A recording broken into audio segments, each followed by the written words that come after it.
ಎಲ್ಲರಿಗೂ ನಮಸ್ಕಾರ ವೀಕ್ಷಕರೇ, ಗೃಹಲಕ್ಷ್ಮಿಯ ಅಪ್ಡೇಟ್ಗೆ ಎಲ್ರಿಗೂ ಕೂಡ ಸುಸ್ವಾಗತ. 19ನೇ ಕಂತಿನ ಗೃಹಲಕ್ಷ್ಮಿ ಹಣ ಇನ್ನೂ ಕೂಡ ನಿಮ್ಮ ಖಾತೆಗೆ ಬಂದು ಜಮಾ ಆಗಿಲ್ಲ.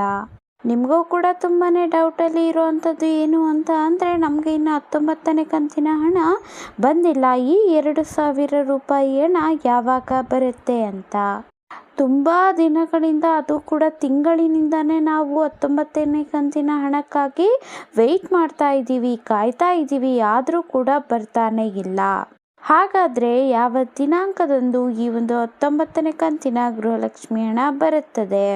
ಈ ಒಂದು ವಿಡಿಯೋದಲ್ಲಿ ನಾನು ನಿಮಗೆ ಯಾಕೆ 19ನೇ ಕಂತಿನ ಹಣ ಅನ್ನುವಂಥದ್ದು ಬಂದಿಲ್ಲ, ಯಾವಾಗ ಬರುತ್ತೆ, ಬರೋದಾಯಿತು ಅಂತ ಅಂದರೆ ಯಾವ ಜಿಲ್ಲೆಗಳಿಗೆ ಬರುತ್ತೆ ಅನ್ನೋವಂಥದ್ದನ್ನು ತಿಳಿಸಿಕೊಡ್ತೀನಿ.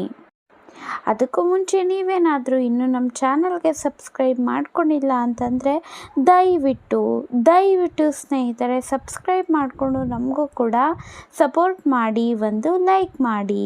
ನೋಡಿ ಸ್ನೇಹಿತರೆ, 19ನೇ ಕಂತಿನ ಗೃಹಲಕ್ಷ್ಮಿ ಹಣವನ್ನು ನಾವು ಜಮಾ ಮಾಡ್ತೀವಿ ಅಂತ ಹೇಳಿ, ಅಂದರೆ ಖುದ್ದಾಗಿ ಲಕ್ಷ್ಮೀ ಹೆಬ್ಬಾಳ್ಕರ್ ಮೇಡಮ್ ಅವರನ್ನೇ ಹೇಳಿ ಬಹಳ ದಿನಗಳೇ ಆಯಿತು ಅಂತ ಹೇಳಬಹುದು. ಏಪ್ರಿಲ್ 2ನೇ ವಾರ ನಾವು ಬಿಡುಗಡೆ ಮಾಡ್ತೀವಿ ಅಂತ ಹೇಳಿದರು, ಆದರೆ ಇದುವರೆಗೂ ಕೂಡ ಬಿಡುಗಡೆ ಮಾಡಿಲ್ಲ. ಮೊನ್ನೆ ಮಾಧ್ಯಮದವರ ಮುಂದೆ ಕೂಡ ಒಂದಷ್ಟು ವಿಚಾರಗಳನ್ನು ತಿಳಿಸ್ಕೊಟ್ರು. ಅದೇನು ಅಂತಂದರೆ, ನಾವು ಕೇವಲ 1 ಕಂತಿನ ಹಣ ಅಲ್ಲ, 3 ಕಂತಿನ ಹಣವನ್ನು ಒಂದೇ ತಿಂಗಳಿನಲ್ಲಿ, ಅಂದರೆ ಈ ಒಂದು ಮೇ ತಿಂಗಳಿನಲ್ಲಿನೇ ಜಮಾ ಮಾಡ್ತೀವಿ ಅಂತ.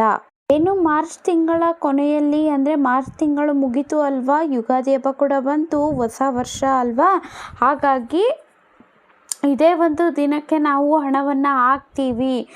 ಕಾರಣಾಂತರಗಳಿಂದ, ಅಂದರೆ ತಾಂತ್ರಿಕ ದೋಷಗಳು ಆಗಿರೋ ಅಂಥದ್ದು, ಸೊ ನಾವು ಇನ್ನೇನು ಹಾಕ್ಬಿಡ್ತೀವಿ. ಭರ್ಜರಿ ಸಿಹಿ ಸುದ್ದಿಯನ್ನೇ ಕೊಟ್ಟಿದ್ದರು ಲಕ್ಷ್ಮೀ ಹೆಬ್ಬಾಳ್ಕರ್ ಮೇಡಮ್ ಅವರು. ಆದರೆ ಇವಾಗ ಮೇ ಆದರೂ ಕೂಡ 19ನೇ ಕಂತಿನ ಹಣವನ್ನು ಹಾಕಿಲ್ಲ.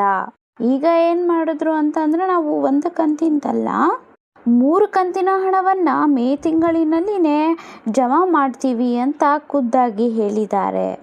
ಆದರೆ ಇನ್ನೂ ಕೂಡ ನಿಮ್ಮ ಖಾತೆಗೆ 19ನೇ ಕಂತಿನ ಹಣ ಜಮಾ ಆಗಿಲ್ಲ. ನೀವು ಕೂಡ ಕೇಳುವಂಥದ್ದೇನು ಅಂತ ಅಂದರೆ, 19ನೇ ಕಂತಿನ ಹಣ ಯಾವಾಗ ಬರುತ್ತೆ, ಎಕ್ಸಾಕ್ಟ್ ಆಗಿ ಒಂದು ದಿನವನ್ನು ತಿಳಿಸ್ಕೊಡಿ ಅಂತ. ಸೊ ಅದನ್ನು ತಿಳಿಸ್ಕೊಡ್ತೇನೆ, ಸಬ್ಸ್ಕ್ರೈಬ್ ಮಾಡ್ಕೊಳ್ಳಿ. ನೋಡಿ ಸ್ನೇಹಿತರೆ, CM ಸಿದ್ದರಾಮಯ್ಯ ಸರ್ ಅವರು ಕೂಡ ಹೇಳಿರುವಂಥದ್ದು ಏನು ಅಂತ ಅಂದರೆ, ನಾನು ಇದಕ್ಕೆ ಸಂಬಂಧಪಟ್ಟಂತಹ ಅಧಿಕಾರಿಗಳ ಜೊತೆ ಮಾತನಾಡಿ 19ನೇ ಕಂತಿನ ಹಣವನ್ನು ಜಮಾ ಮಾಡಿಸ್ತೀನಿ ಅಂತ ಹೇಳಿದ್ದಾರೆ. ಆದರೆ ಇಲ್ಲಿ ವಿರೋಧ ಪಕ್ಷದ ನಾಯಕರು ಏನೆಲ್ಲ ಹೇಳ್ತಿದ್ದಾರೆ ಅಂತ ಅಂದರೆ, ಇಲ್ಲಿ ಸರ್ಕಾರದವರು ಮಹಿಳೆಯರಿಗೆ ಸುಳ್ಳು ಆಶ್ವಾಸನೆಯನ್ನು ಕೊಡ್ತಾ ಇದ್ದಾರೆ, ನಾವು ಹಣವನ್ನು ಬಿಡುಗಡೆ ಮಾಡ್ತೀವಿ ಅಂತ. ಆದರೂ ಕೂಡ ಹಣವನ್ನು ಬಿಡುಗಡೆ ಮಾಡ್ತಾ ಇಲ್ಲ. ಇವಾಗ ಎಲ್ಲದರಲ್ಲೂ ಕೂಡ ಬೆಲೆ ಏರಿಕೆಯನ್ನು ಮಾಡಿಬಿಟ್ಟು ಮಹಿಳೆಯರಿಗೆ 2,000 ರೂಪಾಯಿಯನ್ನು ಹಾಕ್ತಾ ಇದ್ದಾರೆ. ಅದನ್ನು ಕೂಡ ಸರಿಯಾಗಿ ಮಹಿಳೆಯರಿಗೆ ಹಣವನ್ನು ಜಮಾ ಮಾಡ್ತಾ ಇಲ್ಲ. ಸುಳ್ಳು ಸರ್ಕಾರ, ಸುಳ್ಳು ಆಶ್ವಾಸನೆಗಳನ್ನು ಕೊಡ್ತಾ ಇದ್ದಾರೆ ಅಂತ ವಿರೋಧ ಪಕ್ಷದವರು ಕೂಡ ಸಿಡಿದೆದ್ದಿದ್ದಾರೆ. ಇನ್ನೂ ಏನಾದರೂ ವಿಳಂಬ ಆಯಿತು, ಈಗಾಗಲೇ ಲೇಟ್ ಆಗಿದೆ, ಇನ್ನೂ ಕೂಡ ಲೇಟ್ ಆಗ್ತಾ ಬಂತು ಅಂತ ಅಂದರೆ ಮಹಿಳೆಯರು ಕೂಡ ಆಕ್ರೋಶವನ್ನು ವ್ಯಕ್ತಪಡಿಸ್ತಾರೆ. ಪ್ರತಿಭಟನೆ ಕೂಡ ಮಾಡಬಹುದು, ಇದರಿಂದ ಅವ್ರಿಗೂ ಕೂಡ ತೊಂದರೆ ಆಗಬಹುದು.